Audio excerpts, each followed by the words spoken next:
The Montana wilderness is unforgiving in the heart of winter, a place where survival is dictated by instinct, strength, and sheer will. But on one fateful night, as a blizzard raged through the mountains, something extraordinary happened. A man and his daughter, miles from shelter, weren't alone in the storm. From the shadows of the pines, a small figure emerged, silent, desperate, and impossibly persistent. A tiny bobcat cub, barely clinging to life, followed them through the snow, step by trembling step. What drove this wild creature to seek their help? And could they save it before the storm claimed them all? This is the incredible story of survival, trust, and a journey that would change their lives forever. Before we start, hit the like button and make sure to subscribe if you haven't, and hit that notification bell so that you won't miss any new stories. The January wind howled through the pine trees of the Montana wilderness, carrying with it a flurry of snow that reduced visibility to mere feet. Mark Townsend pulled his wool cap lower over his ears and adjusted the scarf that covered most of his face. At 53, he was no stranger to the brutal winters of the northern Rockies, having spent most of his adult life in this remote corner of the Bitterroot Range. His 12-year-old daughter, Emma, trudged beside him, her bright blue snowsuit a stark contrast against the white landscape. "How much farther, Dad?" Emma's voice was barely audible above the wind. "Just another mile to the ridge," Mark assured her, checking his compass. "The view will be worth it, I promise." Emma had been looking forward to this winter hike for weeks. Since her mother's passing 3 years ago, these father-daughter adventures had become their special ritual, a way to feel close to each other and to the natural world that Susan had so deeply cherished. The forecast had predicted clear skies, but mountain weather was notoriously unpredictable. The snowstorm had rolled in unexpectedly about an hour into their journey, transforming their pleasant hike into a more challenging endeavor. Mark wasn't concerned. They were well equipped, and their cabin was only 6 miles away if they turned back now. "Maybe we should head home," he suggested, noticing Emma's reddening cheeks. "We can try for the ridge another day." Emma nodded reluctantly, disappointed but not willing to argue against the obvious wisdom of her father's words. They turned around, adjusting their course to follow their own partially filled tracks back toward the cabin. They had been walking for about 20 minutes when Mark noticed something unusual. A small set of paw prints, fresh in the snow, intersected with their path. They were too small for an adult predator but showed the distinctive pattern of a feline. The round pads and absence of claw marks told him it wasn't a canine. "Dad, look." Emma pointed toward a cluster of snow-laden fir trees. Mark followed her gaze and spotted movement. A small, tawny creature stumbling through the deep snow. Its gait was unsteady, its head hanging low. "It's a bobcat," Mark said, his voice hushed with surprise. "A young one. Is it hurt?" Emma asked, concern evident in her voice. Mark shook his head. "Not sure, but it's definitely struggling. Probably separated from its mother in the storm." As they watched, the bobcat cub lifted its head and let out a pitiful cry that carried through the wintry air. Then, to their astonishment, it turned and began moving towards them. "Stay still," Mark instructed Emma. Wild animals, even young ones, could be unpredictable. The cub staggered forward, falling repeatedly in the deep snow. Its ribs were visible even through its winter coat, and its eyes were dull with exhaustion. Mark estimated it couldn't be more than 4 or 5 months old enough to have been weaned, but far too young to survive alone, especially in these conditions. "Dad, it needs help," Emma whispered, tears forming in her eyes. "It's going to die out here." Mark knew she was right. Without its mother, in this brutal storm, the young bobcat's chances were almost non-existent. Still, interfering with wildlife was something he'd always taught Emma to avoid. Nature had its own way, cruel as it sometimes seemed. But as the cub stumbled again and lay trembling in the snow, looking directly at them with what seemed like a plea for help, Mark felt a tug at his heart he couldn't ignore. Susan would have helped, he thought. Despite her respect for wild things, she would never have left a creature to suffer if she could prevent it. "Okay," he said finally, "but we need to be careful." He slowly removed his outer scarf, a thick, hand-knitted one that Susan had made for him years ago. Approaching the cub with cautious steps, he spoke in a low, soothing voice, though he knew the animal couldn't understand his words. "Easy there, little one. We're going to help you." The bobcat cub didn't flee as Mark had half expected. Instead, it remained where it had fallen, too weak even to show fear. With careful movements, Mark wrapped the scarf around the small body, lifting the cub gently. It weighed far less than it should have, and he could feel the rapid, weak heartbeat against his hands. "Is it going to be okay?" Emma asked as her father returned with the bundled cub. "I don't know, honey. It's in pretty bad shape." Mark tucked the bundle inside his jacket for added warmth. "But we'll do what we can." The journey back to their cabin took on a new urgency. The bobcat cub made no attempt to struggle against Mark's hold, which worried him even more. Wild animals, especially cats, typically fought against restraint with every ounce of their strength. This one's compliance spoke volumes about its desperate condition. By the time the outline of their cabin appeared through the swirling snow, Mark's arms ached from carrying the additional weight while maintaining his pace. Emma rushed ahead to open the door and stoke the fire that had been banked in the wood stove before their departure. Inside the warm cabin, Mark gently placed the scarf-wrapped bundle on the kitchen table while Emma filled a hot water bottle. Together, they created a makeshift nest from an old wooden crate, lining it with soft blankets and placing it near the wood stove where the warmth was strongest. "What does it need, Dad?" Emma asked, her face etched with concern as she watched the barely moving form of the cub. Mark considered the question carefully. He wasn't a wildlife rehabilitator, but he had spent enough time around the local wildlife center to know the basics. First, warmth.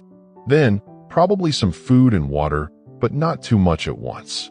He filled a small bowl with water and added a pinch of salt and sugar, a simple rehydration solution he'd learned about from one of the center's volunteers. "And we need to be prepared that it might not make it, Emma. It's pretty far gone." Emma's face set with determination. "It will make it. I know it will." Mark didn't argue. Instead, he showed her how to use an eyedropper to offer tiny amounts of the rehydration solution to the weak cub. At first, the bobcat wouldn't swallow, but after several patient attempts, it began to accept the liquid. As night fell and the storm continued to rage outside, Mark and Emma took turns watching over their unexpected guest. Mark made a few calls on their satellite phone to the nearest wildlife rehabilitation center, but the storm had closed all the roads. They were on their own, at least for the next few days. "What should we call it?" Emma asked as she sat cross-legged on the floor beside the crate, watching the steady rise and fall of the cub's breathing. "Emma, we shouldn't name it," Mark cautioned. "Remember, it's not a pet. If it survives, it needs to go back to the wild." Emma nodded, but her expression remained thoughtful. "I know, Dad, but it needs a name while it's with us. How about Ash? Because its fur is kind of that color, and because we found it when it was almost, gone. Like ashes." Mark smiled despite himself. "Ash it is, then." Throughout that long night, they continued their vigil. By morning, to Mark's surprise, the cub was still alive. Not only alive, but showing small signs of improvement. Its eyes were clearer, and it had started to make weak attempts to clean its fur, a good sign in cats of any kind. The storm lasted for 3 days, during which time their small cabin became a makeshift wildlife hospital. Mark fashioned a feeding bottle from supplies in their first aid kit, and they offered the cub small amounts of a mixture of egg and milk, along with tiny pieces of the venison jerky they had packed for their hike. By the 4th day, when the storm finally broke, Ash had gained enough strength to stand and explore the confines of the crate. His true personality began to emerge. Curious, surprisingly gentle, but with flashes of the wild spirit that was his birthright. We need to get him to the wildlife center now that the roads are clearing, Mark told Emma over breakfast. They'll know how to properly rehabilitate him for release. Emma's face fell. Can't we keep him just a little longer? He's getting better with us. Mark sighed, understanding her attachment, but concerned about doing what was best for the young Bobcat. Let me make another call. The conversation with the Wildlife Center's director surprised him. Due to the severe winter and multiple rescues after the storm, they were at capacity. When Mark described the cubs' condition and the care they'd been providing, the director suggested they continue as they were for a few more weeks, with guidance from the center's staff over the phone. They want us to keep him? Emma asked, her eyes lighting up when Mark relayed the news. Just temporarily, Mark emphasized. Until they have space, or until he's strong enough to be released back near where we found him. And we need to be very careful not to let him get too used to humans. He needs to remember he's wild. Emma nodded solemnly, but her excitement was palpable. I'll be careful, Dad. I promise. The weeks that followed were transformative for all of them. Ash grew stronger daily, his coat regaining its luster and his movements becoming more coordinated and powerful. They moved him from the crate to a larger enclosure that Mark built in a corner of their covered porch, allowing the Bobcat to experience the outdoor temperatures and smells while still protected from the elements. Following the rehabilitation center's advice, they minimized their direct contact with Ash, though Emma found it hard not to sit near his enclosure, reading her books aloud as though the wildcat were interested in her stories. To Mark's amusement, Ash often seemed to be listening, his tufted ears swiveling toward the sound of her voice. As winter began to soften toward spring, Ash's behavior changed. He became more restless, pacing his enclosure and showing more interest in the forest beyond their cabin. Mark knew the time was approaching to begin the process of returning him to the wild. We need to start taking him out, Mark told Emma one evening in early March. Let him relearn what it means to be a bobcat. Emma nodded, though her eyes betrayed her mixed emotions. How do we do that? Mark explained the plan he had developed with the Wildlife Center's guidance. They would begin taking Ash into the forest on a long lead, allowing him to explore and develop his natural instincts while still ensuring he could be brought back to the safety of the enclosure. Their first excursion was tentative. Ash seemed overwhelmed by the sudden expanse of forest around him, clinging close to Emma's legs and startling at every sound. But with each subsequent outing, his confidence grew. He began to stalk small creatures, his instincts awakening despite his unusual upbringing. By mid-April, they started leaving the lead off during these forest excursions, allowing Ash complete freedom while still accompanying him at a distance. To Mark's relief, the Bobcat always returned to them when called, a behavior that both heartened and concerned him. A wild Bobcat shouldn't come when called like a domestic cat. He's getting too attached to us, Mark confided to Emma one evening after Ash had willingly followed them back to the cabin. The rehabilitation center says we need to start the final phase of release. Emma's eyes filled with tears, but she nodded bravely. What do? We need to stop calling him back. Let him stay out longer each time. Eventually, he'll choose to stay in the forest where he belongs. The process was harder than either of them had anticipated. Each time they left Ash in the forest, Emma would look back over her shoulder, her expression a mixture of hope and heartbreak. And each time, for many days, Ash would eventually appear at the edge of the clearing around their cabin, meowing to be led into his enclosure. It's not working, Dad, Emma said after nearly 2 weeks of this pattern. He doesn't want to be wild. Mark sat beside his daughter on the porch steps, watching as Ash groomed himself in the last rays of the setting sun. It's not about what he wants, Emma. It's about what he needs. What's best for him in the long run. But why can't what's best for him include us? Her voice was small but insistent. Mark chose his words carefully, knowing this was a lesson bigger than just the Bobcat. Because Ash was born wild, honey. That wildness is in his blood, in his bones. Right now, he's young and the forest seems scary compared to the safety of his enclosure and the regular meals we provide. But as he grows, he'll feel the pull of his true nature more and more strongly. He put his arm around her shoulders. If we keep him from that, from becoming what he was meant to be, we'd be doing him a great disservice. He'd never be truly happy or fulfilled. We'd be loving him for our sake, not for his. Emma was quiet for a long moment, watching Ash. Like how you let me try things even when they're hard or scary. Because you know I need to learn and grow? Mark smiled, his heart swelling with pride at her insight. Exactly like that. The next day, they took Ash deeper into the forest than they had before, to an area rich with the signs of small game. When it came time to return home, they simply walked away, neither looking back nor calling for him to follow. It was the hardest walk of Emma's young life. Mark could see her fighting the urge to turn around, to check if Ash was following at a distance as he sometimes did. But she kept her eyes forward, her small hand clutching his tightly. Ash didn't return to the cabin that night, or the next. By the third night, Emma's quiet sniffles from her bedroom told Mark she was crying herself to sleep. He sat on the edge of her bed, stroking her hair. "I miss him," she whispered. "I know, sweetheart. I do too. Do you think he's okay out there?" Mark considered this. "I think he's finding his way. Remember how strong he'd become? How well he was hunting during our practice sessions? He has all the skills he needs." A week passed with no sign of Ash. Then, one morning as Mark was chopping wood while Emma completed her homeschool assignments inside, he noticed movement at the forest's edge. There, sitting calmly in the dappled sunlight filtering through the trees, was Ash.